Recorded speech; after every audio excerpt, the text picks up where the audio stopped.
एक छोटे से गांव के किनारे जहां सरसों के पीले खेत दूर दूर तक फैले थे और सुबह की हवा में गोबर मिट्टी और ताजी घास की मिली जुली सुगंध तैरती रहती थी।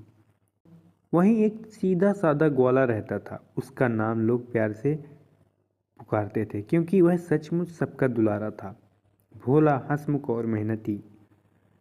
उसका दिन सूरज की पहली किरण के साथ शुरू होता। वह अपनी बांसुरी कमर में खोसता, लाठी कंधे पर रखता और गायों को लेकर गांव से बाहर फैले जंगल की ओर निकल पड़ता। उसी जंगल की पगडंडी पर आगे बढ़ते हुए एक शांत कोना पड़ता था जहां एक प्राचीन पीपल के नीचे एक संत का छोटा सा आश्रम था। मिट्टी की कुटिया, सामने तुलसी का चौरा और बगल में एक छोटा सा सरोवर। संत रोज वहाँ तप, ध्यान और मंत्र जाप में लीन रहते। ग्वाला जब भी उधर से गुजरता उसे संत की गंभीर मुद्रा और वातावरण की गहन शांति बहुत आकर्षित करती।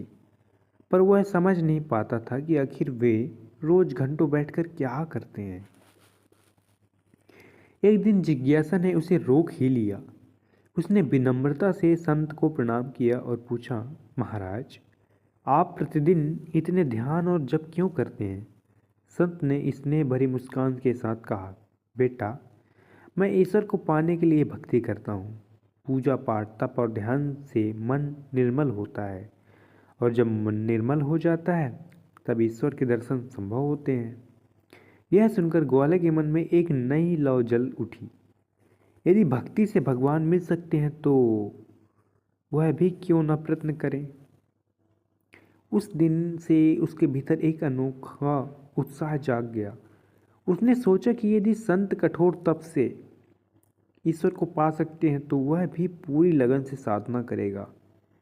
अगले ही दिन उसने जंगल के एक निर्जन कोने में, जहां हवा की सरसराहट और पत्तों की खड़खड़ाहट के सिवा कोई आवाज़ नहीं थी, एक पीपल के नीचे खड़े होकर एक पैर पर तपस्या आरंभ कर दी।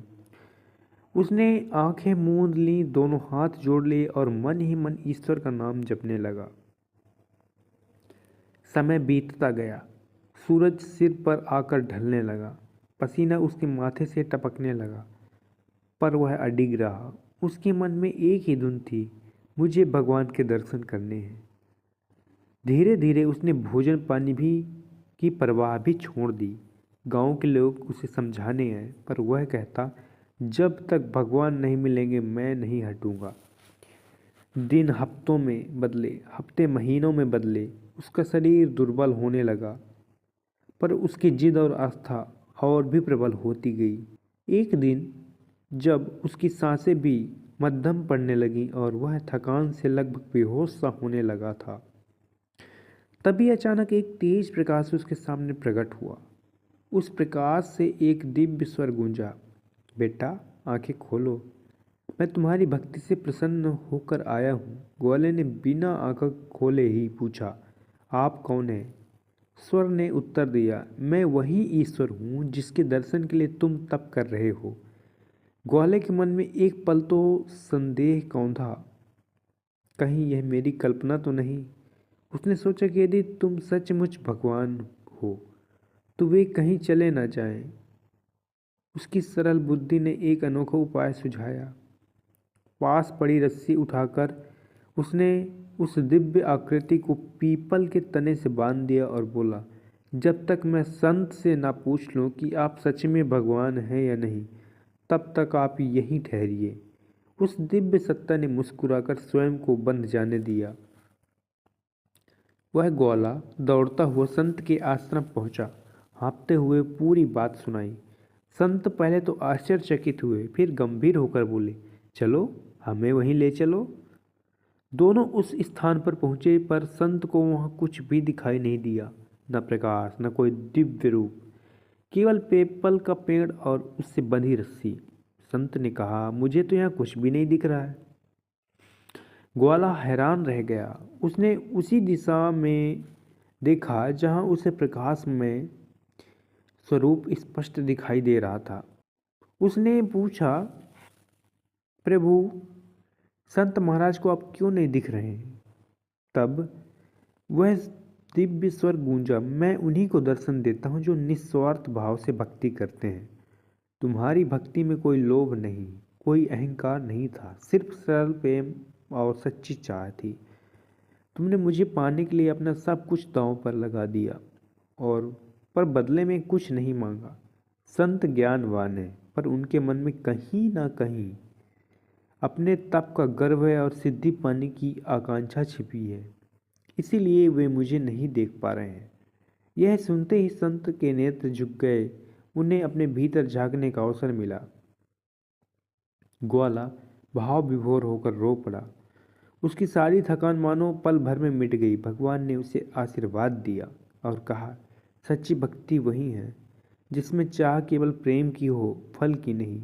इतना कहकर वह प्रकाश धीरे धीरे विलीन हो गया, पर उस क्षण ने सब कुछ बदल दिया। उस दिन के बाद गांव में एक नई चेतना फैल गई। संत ने अपने भीतर के सूक्ष्म अहंकार को पहचान कर और अधिक विनम्रता धारण की, और ग्वाला पहले से भी अधिक सरल और शांत हो गया। उसने समझ लिया कि ईश्वर को पाने का मार्ग कठिन तपस्या से अधिक मन की पवित्रता से होकर जाता है। वह फिर से अपनी गायों को चराने लगा, पर अब उसके भीतर एक गहरा संतोष था। उसे किसी प्रमाण की आवश्यकता नहीं थी। वह जान चुका था कि ईश्वर बाहरी आडंबरों से नहीं, बल्कि निष्कपट हृदय से प्रसन्न होते हैं। गांव के लोग जब उससे उस घटना के बारे में पूछते तो वह मुस्कुराकर केवल इतना कहता, भगवान वहीं मिलते हैं जहाँ स्वार्थ नहीं होता। धीरे धीरे यह कथा दूर दूर तक फैल गई और लोगों ने समझा कि पूजा पाठ, व्रत, उपवास और तपस्या तभी सार्थक है जब तक उसके पीछे कोई निजी लालसा ना हो। यदि भक्ति केवल नाम या सिद्धि या किसी वरदान की इच्छा से की जाए तो यह सौदेबाजी बन जाती है, पर जब भक्ति प्रेम बन जाए तो सच्चा मिलन है।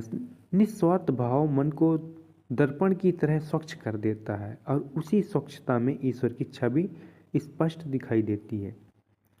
ग्वाले की कहानी हमें यह सिखाती है कि ज्ञान, विद्वता या बाहरी साधना से अधिक मूल्यवान है निष्कपट हृदय। सच्ची श्रद्धा में प्रदर्शन नहीं, समर्पण होता है। उसमें शोर नहीं, शांति होती है। उसमें मांग नहीं, केवल अर्पण होता है। जब मनुष्य अपने स्वार्थ, कपट और अहंकार को त्याग कर प्रेम पूर्वक भक्ति करता है, तब ईश्वर स्वयं उसके जीवन में प्रकाश बनकर उतरते हैं। यही इस कथा का सार है कि निस्वार्थ भाव से की गई भक्ति ही सफल होती है और यही जीवन को सच्चे अर्थों में धन्य बना देती है। तो जय श्री राधे।